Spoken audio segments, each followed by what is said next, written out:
Egunon, vamos a tratar un par de temas que pueden parecer que están lejanos, pero son próximos. El primero, Usánsolo.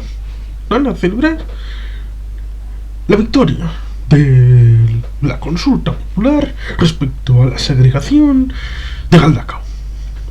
Y sí, la colectividad de las cadenetas ha ido porque los de las cadenetas son incapaces de hablar de la autodeterminación del pueblo ucraniano respecto a la Unión Soviética de 1991, que ha sido violentada en 2014 y en 2022. No pueden hablar de eso porque sería atacar a la madre patria rusa. Y a Rusia se le respeta. Y no pueden ir a las manifestaciones en defensa de la soberanía del pueblo ucraniano. Pero bueno, les gusta la soberanía de Usánsolo, porque el derecho a decidir y la gente va a votar por sus descendientes y por sus vástagos.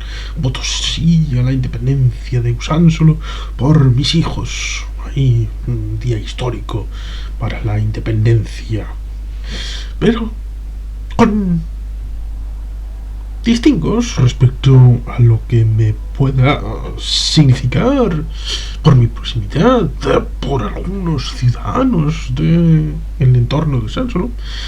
Yo creo que debo fijar la idea del posicionamiento en tanto en cuanto una cosa es el derecho a decidir de los pueblos y las colectividades y otra el derecho a segregarse de los barrios, municipios o lo que sea en el ámbito de la administración.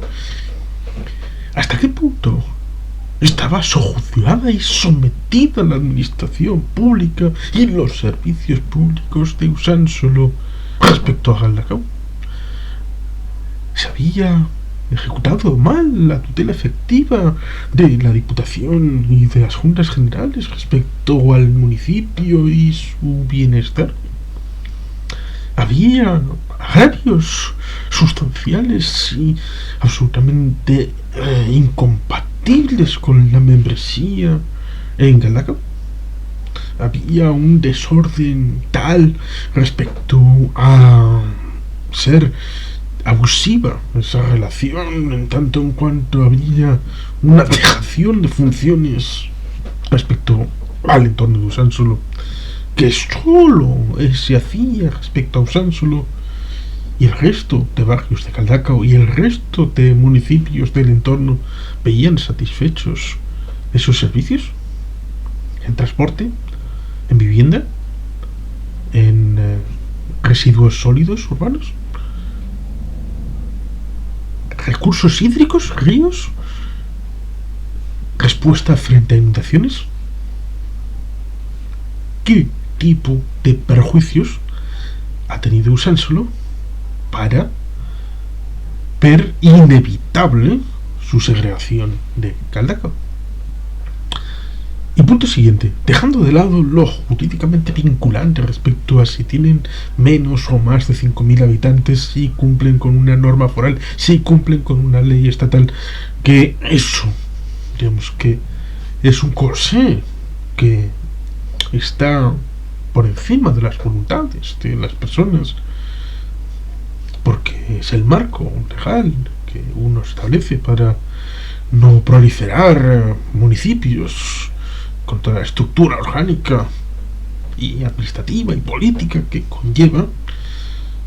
Bueno, pues habría que ver si pueden asumir las responsabilidades que una entidad municipal, en tanto dadora de servicios a sus ciudadanos, si lo pueden asumir y sostener tanto el gasto público que genera una entidad municipal como esos servicios públicos, no solamente para el presente, sino también para el futuro, porque la sostenibilidad en el gasto es algo que debe de ponerse encima de la mesa para la vida del municipio. Es una realidad importante, porque es como cuando se establece un bien, pongamos por caso, un ascensor, unas escaleras mecánicas o unas rampas, que para el caso es lo mismo. Lo importante no es el gasto que se imputa en el momento de la inauguración, en la compra del servicio, sino el mantenimiento de los siguientes años para que ese servicio siga estando al público. A veces pensando que según y dónde esté, por ejemplo, el ascensor de Eriaga, a veces se obviaba el hecho de estar al lado de un elemento corrosivo como es agua salada, o el elemento arena, elemento abrasivo para cualquier cosa de la naturaleza, y por supuesto también un elemento humano como es un ascensor.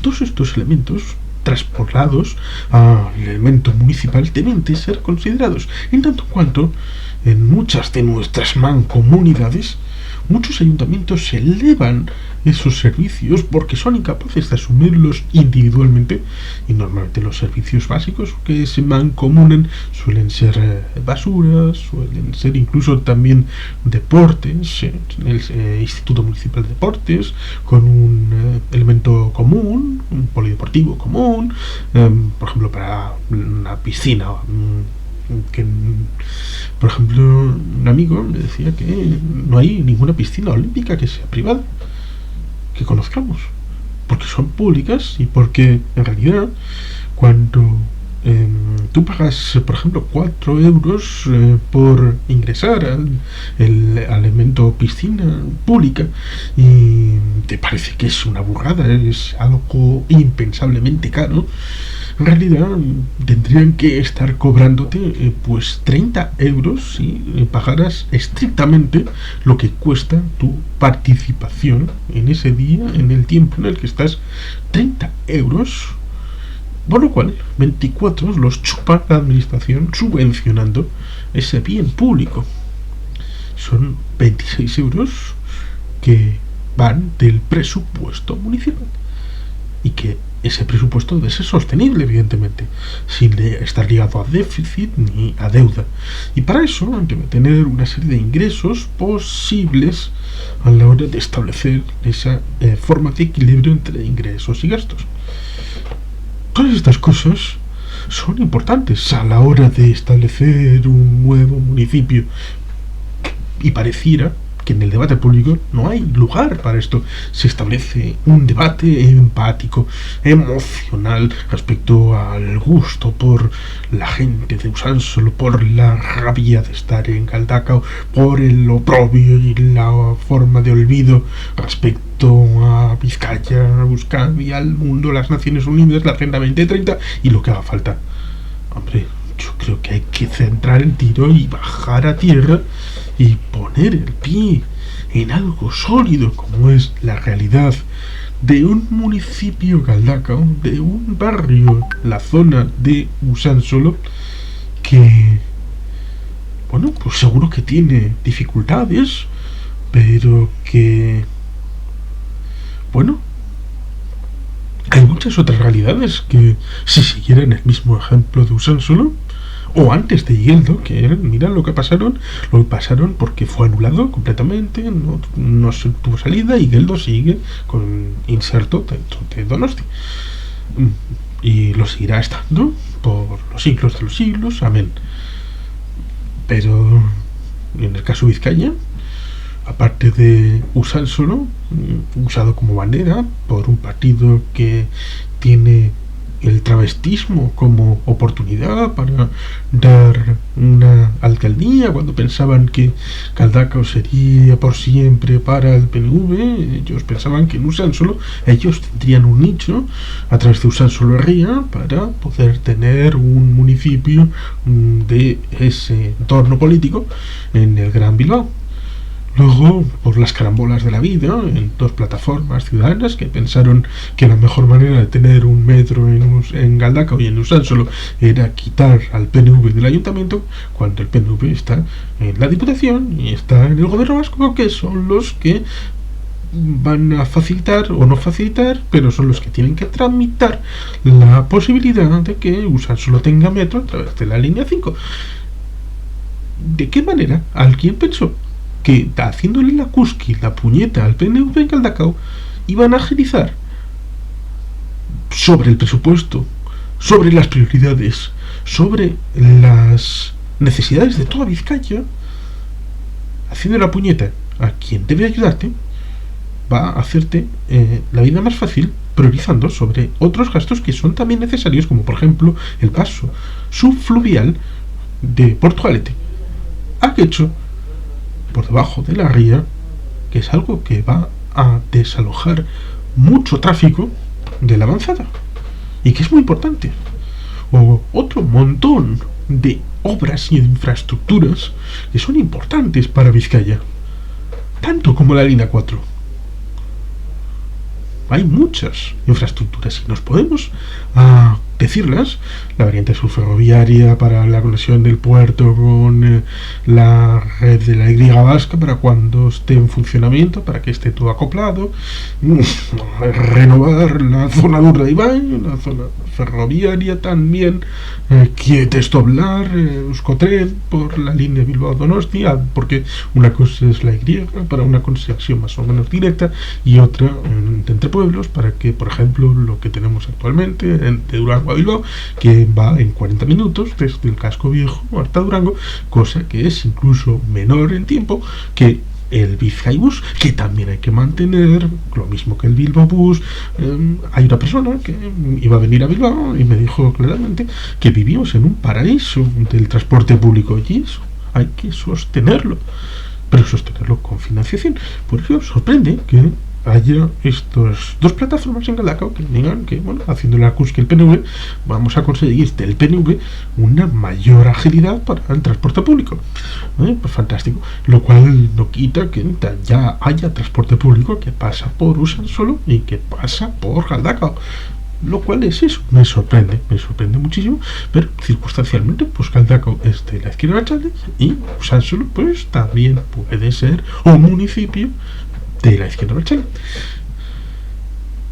Era por eso, por tener un discurso, por tener una pancarta, cuando el discurso se ha ido y ya no tienen reivindicaciones posibles después de la caída del socialismo real, después de la caída del socialismo del siglo XXI. Utilizar al pueblo, utilizar al municipio potencial de Usansolo, ahora que ni siquiera son reivindicativos del derecho a decidir para el País Vasco, porque ya no quieren la independencia. Se han ido a jugar a Madrid, han ido a jugar a intentar parecer que son el PNV, a intentar quitar y poner presidente del gobierno, intentar sumar mayorías, sostener a sus camaradas de Podemos, con los que gobiernan en Usansolo a través de Galdakao, y los que gobiernan en Durango, Podemos y Bildu. Es que a veces utilizan estos trampantojos para mantener vivas las huestes ahí con cariño, pero están manipulando al pueblo.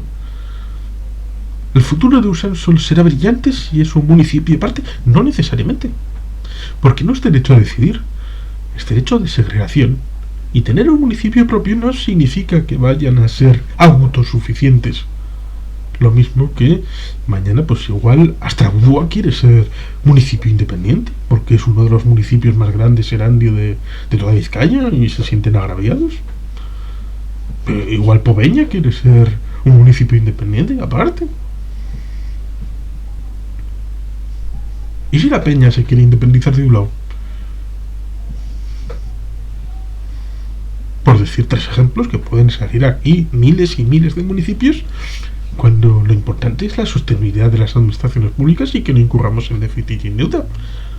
¿Por qué? Pues porque evidentemente ese déficit y esa deuda evidentemente no la paga esta corporación, pero esa deuda y ese déficit sí lo pagan tus hijos. Lo voy a hacer por mis hijos, sí, pero voy a hacer un municipio que tendrá una deuda y un déficit al que le voy a cargar a mi hijo y lo va a tener que seguir pagando en forma de impuestos extra en los siguientes años. Y ahí vamos con el segundo tema, que es el de los Juegos Olímpicos de 2030, porque precisamente en los Juegos Olímpicos de 1976 en Montreal a veces se pone el ejemplo de que, bueno, Cataluña se ha despoblado porque precisamente, bueno, en Montreal ya hicieron unos juegos, en aquel momento eran separatistas, secesionistas y todo esto, y se fue a la mierda todo aquello, precisamente por ser separatistas. No, precisamente no, por el tema de los Juegos Olímpicos, porque fueron un fracaso total. El modelo de negocio, los Juegos Olímpicos de verano, estamos hablando, fue un fracaso completo antes de cambiar el modelo que a finales de esa década de los 70 evolucionó. Lo mismo que en los años 20, que está reflejado en aquella película de 1981, Correos de Fuego. Bueno, pues tenemos esa realidad de que en aquel momento, en los años 20, cuando tuvieron los Juegos Olímpicos de París de 1924, se pasó de un modelo amateur a un modelo profesional. Y ahí tenemos esa película de 1981, ganadora del premio Oscar de la Academia a Mejor Película. Y en el año 76-78, pues ahí empezó otra vez un nuevo cambio, porque el modelo muy naif de venta de los derechos y de participación de las empresas hacían que las ciudades se chuparan todo el gasto, multiplicando por varios el elemento de la forma presupuestada primero de lo que iba a costar los juegos a lo que al final se gastaban en el ejercicio de los juegos, y Montreal fue un caso paradigmático.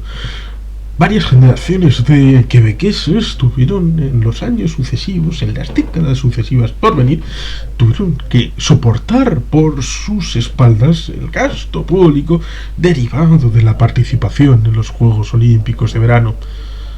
Una decisión tomada antes de los Juegos, evidentemente, a principios de los años 70, puede que a finales de los años 60, dependiendo de cuándo se tomó la decisión, que no he ido a verlo. Una decisión tomada entonces, décadas después, sigue siendo un pesado elemento sobre las espaldas de quebequeses que ni siquiera habían nacido cuando se tomó esa decisión y ni siquiera vivieron ni vieron los Juegos Olímpicos de verano de 1976. Esto es lo que muchas personas de buen corazón y de buena voluntad pueden acabar haciendo a través de la segregación de Usánsolo, salvo que después de la segregación de Usánsolo se mancomunen muchos de los servicios, no solamente con Caldacos, sino con otros de la comarca, y se maquille la cosa, teniendo en el fondo una estructura administrativa mínima, una estructura política del pleno y algún asesor de los grupos municipales, y poquito más.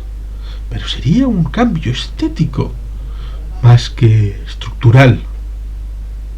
Porque en el fondo, las negociaciones políticas que llevarían al establecimiento o no de relaciones supramunicipales con la entidad competente, que es la Diputación Foral, serían igualmente posibles como una entidad local aparte, como un barrio integrado en, que como un municipio aparte, respecto a Galdacao.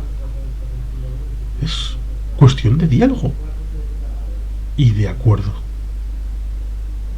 Los Juegos Olímpicos 2030 son de invierno y por lo tanto no son como los de verano y no son por lo tanto algo tan vistoso, pero siguen siendo importantes porque los Juegos Olímpicos de invierno tienen sus seguidores, pero después de ese acuerdo que ha habido entre el COE y diversas instancias, a pesar de que todavía depende de la aprobación política del presidente Lambán de Aragón y del presidente Pere Aragonés de Cataluña, en principio ya estaría establecido el marco general regulatorio de la candidatura Pirineos, Aragón, Cataluña para el 2030. Pero hay muchas razones por las que se entiende que puede ser un fracaso completo. ¿Por qué? En primer lugar, porque los Juegos Olímpicos de Invierno 2026 son en Italia, en el norte de Italia. Y normalmente los Juegos Olímpicos nunca se conceden en un mismo continente dos juegos seguidos, y menos después de los años 80 y 90, que se quiere una proyección de los Juegos a los 5 continentes. A todos. Y con el añadido de que después de los Juegos Olímpicos de 2020 el modelo está en transición, o por lo menos en una cierta crisis existencial.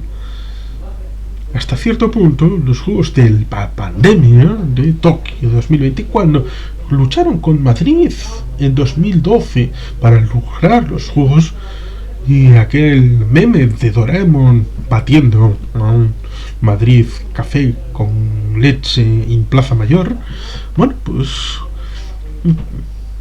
parecía que sería de alegría y de ilusión, pero se trasladaron por la pandemia 2021. En 2021 en Tokio no hubo nadie en los estadios y perdieron mucho dinero, tanto Tokio como el Comité Olímpico Internacional.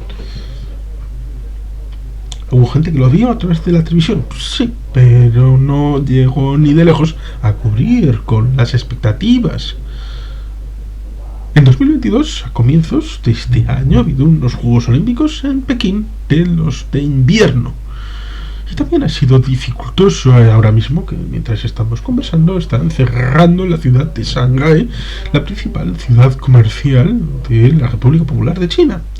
Dejando de lado que justo cuando terminaron los Juegos se empezó la invasión de Ucrania.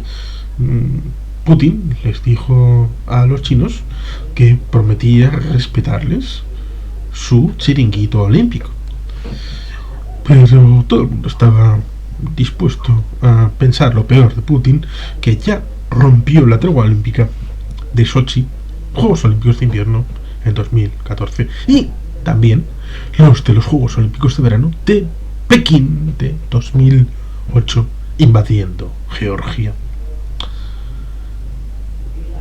Es, por lo tanto, un elemento interesante e importante. La dificultad, por lo tanto, llevó al Comité Olímpico Internacional a aceptar que para los Juegos Olímpicos de 2024 y 2028, que había dos candidaturas fundamentalmente, se repartieran esas dos candidaturas para el centenario de 2024 del 1924, los Juegos Olímpicos de París, y en 2028 los Juegos Olímpicos se trasladan a la costa oeste de los Estados Unidos de América, en Los Ángeles. Y se dieron a dedos, cosa sorprendente y que probablemente vaya a seguir adelante, se dieron a dedo los Juegos Olímpicos en Brisbane para 2032, en Australia, al otro lado de la costa, en vez de en Melbourne y en Sydney, donde fueron en los años 50 y en el año 2000, de los años 50 del siglo XX. Bueno, pues la tercera ciudad, ya solo faltaría Perth para recibir unos Juegos Olímpicos. Bueno, pues recibieron a dedo los Juegos Olímpicos de 2032 de verano. ¿Por qué es inviable una candidatura europea, aunque fuera otra, en 2030? Pues precisamente por ese hecho de que en 2026 los Juegos Olímpicos de Invierno son en Italia, y porque los Juegos de Verano también del año 2024 son en Europa, en París.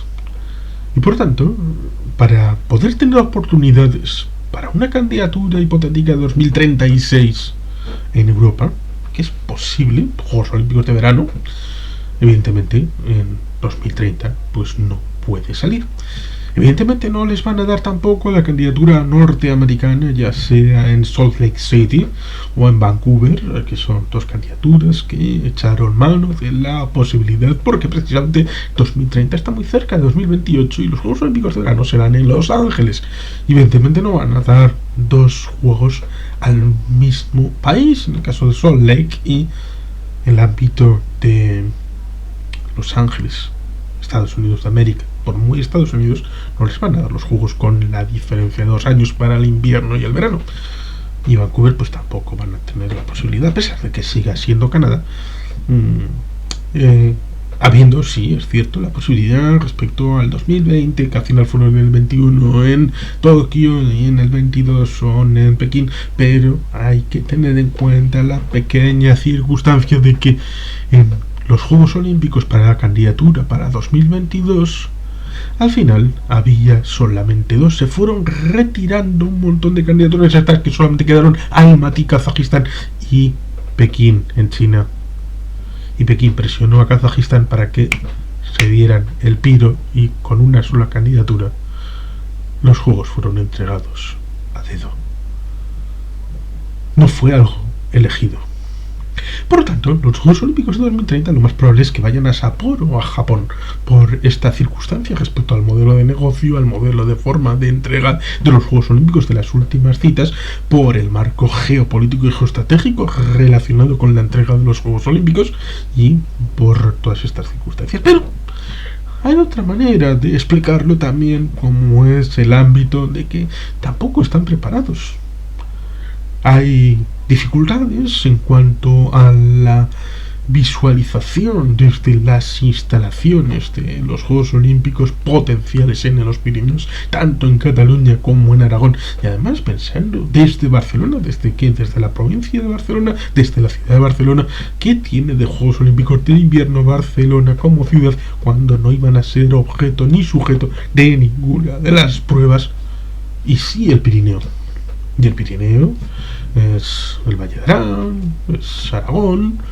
Si ya también del otro lado de los Pirineos, en la falda francesa, no hay sustancia para hacer ningún tipo de ámbito de Juegos Olímpicos, ni siquiera de competir por unas instalaciones docentes, cuando la niña bonita, y todo el mundo lo sabe, para temas de invierno, son la zona de Grenoble, de Chamonix, la zona tirando hacia Suiza.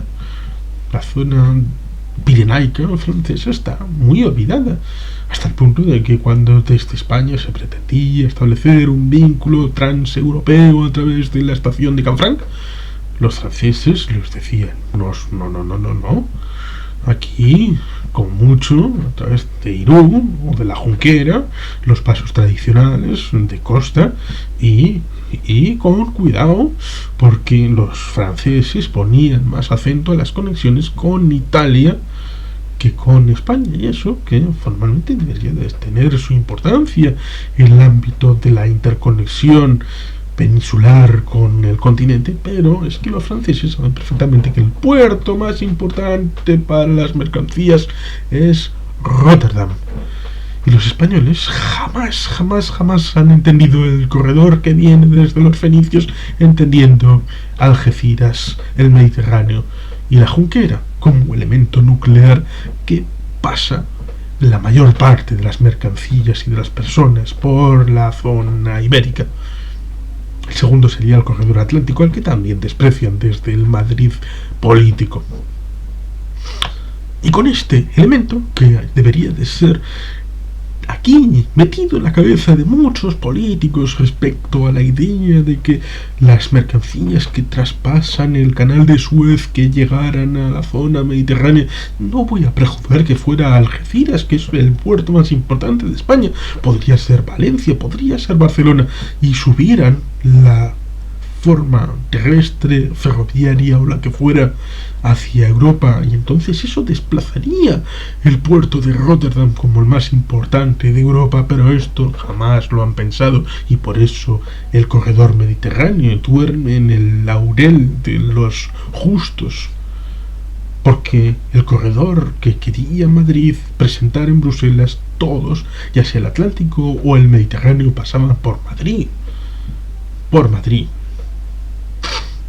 Algo que en Europa no entendían ni de coña. Lo mismo que ahora tampoco se entiende la candidatura de Barcelona 2030 en el concepto general y en el concepto estratégico y político que vive desde hace 12 años Cataluña, en donde de salir hipotéticamente esta candidatura significaría que para el 2030 todavía Cataluña seguiría siendo parte de España, porque no ha habido ninguna candidatura exitosa de un país que se haya independizado en el ínterin desde la consecución de los Juegos hasta su celebración.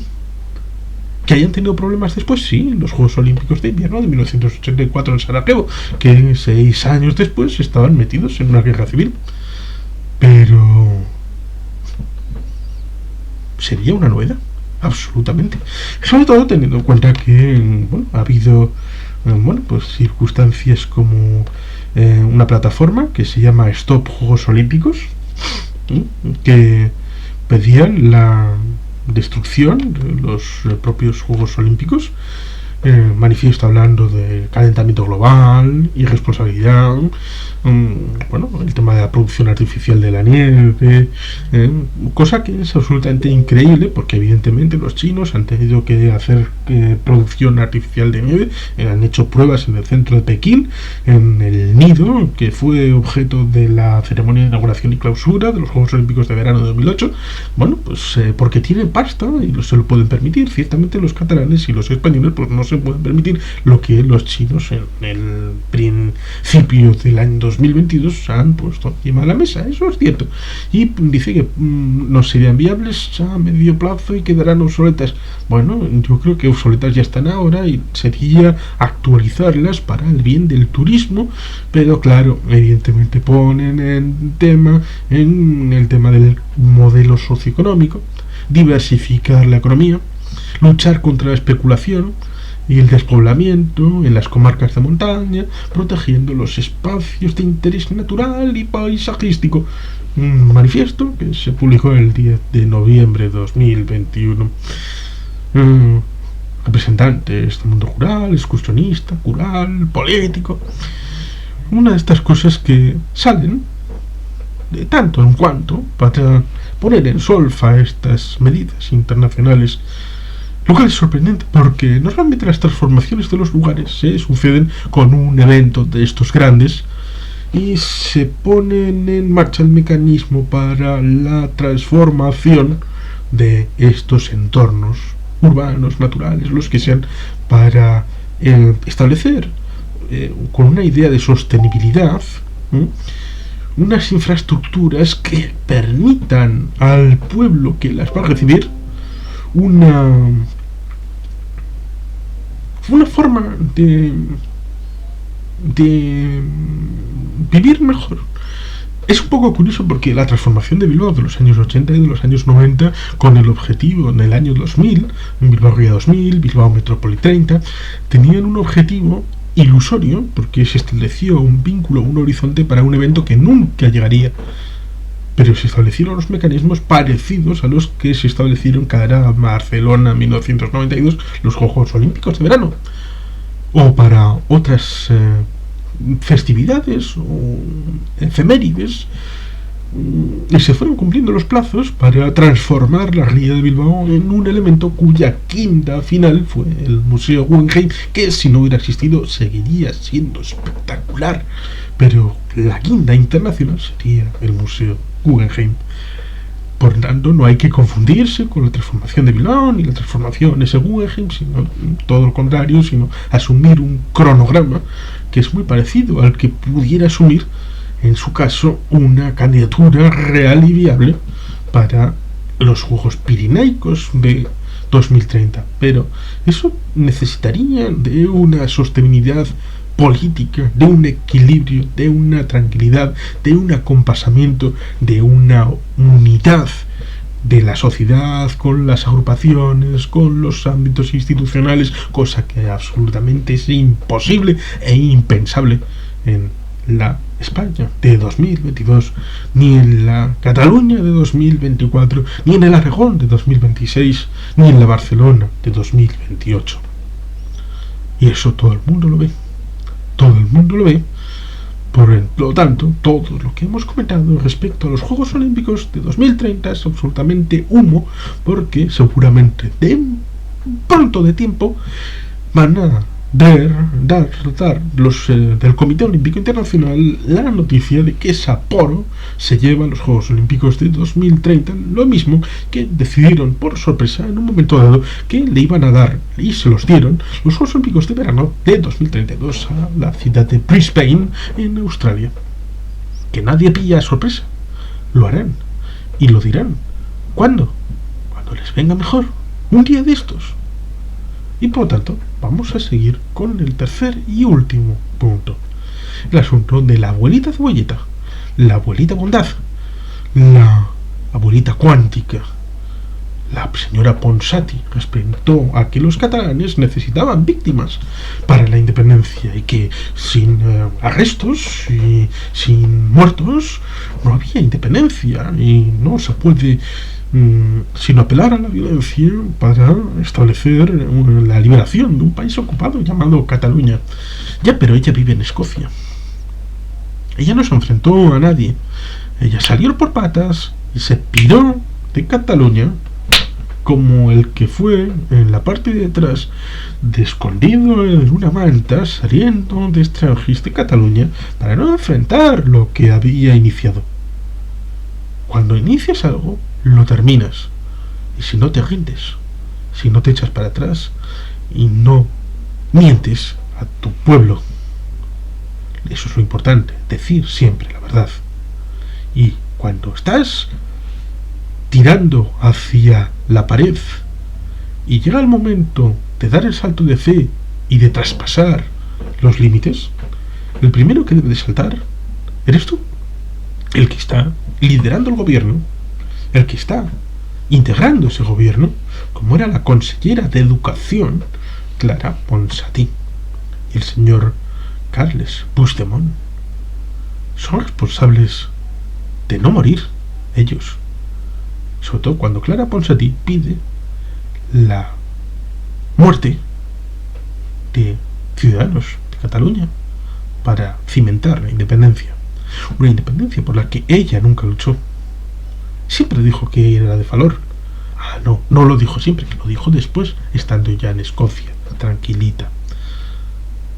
Son de estas cosas que son vergonzantes, absolutamente increíbles. ¿Hay que luchar? Sí, por lo que uno cree, por los derechos, ya sea por unos Juegos Olímpicos, ya sea por una segregación, incluso por una independencia, o por cuando un país extranjero como Rusia te invade tu territorio y tienes que armarte y luchar por el futuro de tus hijos. Pero el primero que debe dar ejemplo es el que levanta la voz y dice que esto es lo que pasa. No puedes decir tú y mandar a otros a que luchen en tu lugar. No puedes ser Pepito Grillo o Capitán Araña para decirle a otros lo que tú crees que ellos deben hacer. Debes ser tú la primera persona implicada en la propuesta que lances para los demás.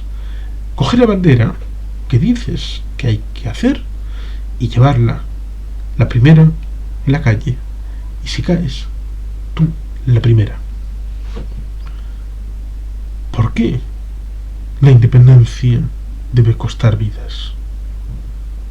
Probablemente sí, pero eso significaría que desde los que dejaron en manos de la sociedad civil diversos procesos como los diversos referéndums, asumiendo ellos directamente las consecuencias a pie de calle en cada colegio electoral, contra la Guardia Civil, contra los Mossos de Escuadra, que fueron los que más cerraron colegios y urnas el 1 de octubre de 2017, esos son los que se llevaron a la espalda todas las consecuencias.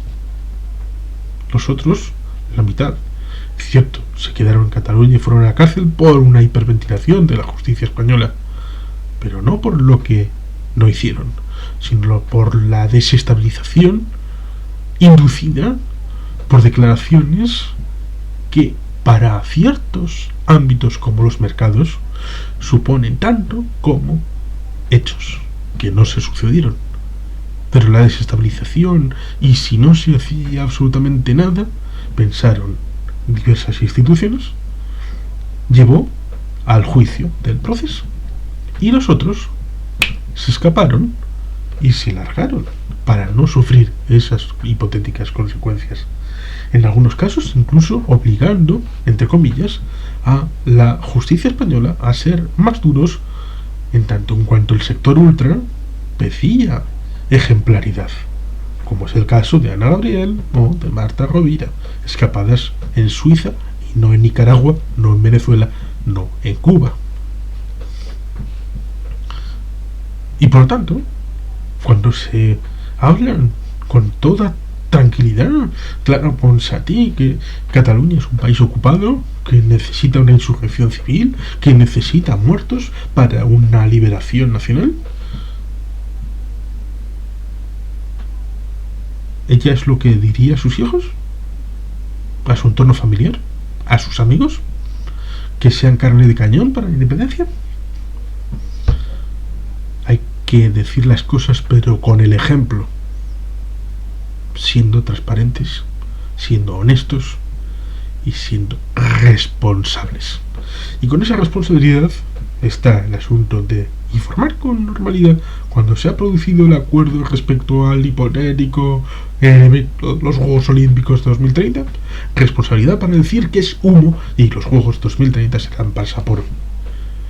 En el caso de Usánsolo, ser responsable respecto a la idea de que una municipalidad en Usánsolo no tiene por qué ser ni beneficioso ni trasladar ningún beneficio a la sociedad más allá de la creación de una bandera, de una corporación municipal y de unos términos municipales en forma de fronteras, pero fronteras administrativas, que al final seguramente acabarán teniendo que pagar primero más impuestos y segundo acabarán teniendo que mancomunar con otros, también con Caldacao, pero también con otros, muchos de los servicios públicos que actualmente reciben en Usánsolo como parte de Caldacao. No hay que mentirles, la parte de sostenibilidad es lo más importante, ya sea para un Usánsolo municipio, ya sea para unos Juegos Olímpicos, incluso para una Cataluña que quiera ser libre, pero que merece la verdad a la hora de establecer el cómo, el para qué, el por qué, los medios en los que las cosas se transforman del idealismo y del paraíso en cosas tangibles, reales, operativas, de política real, de ayer, de hoy y del mañana. Y esta es mi reflexión, con más preguntas que respuestas respecto a esta tríada de Usánsolo, de los Juegos 2030 y de Clara Ponsatí.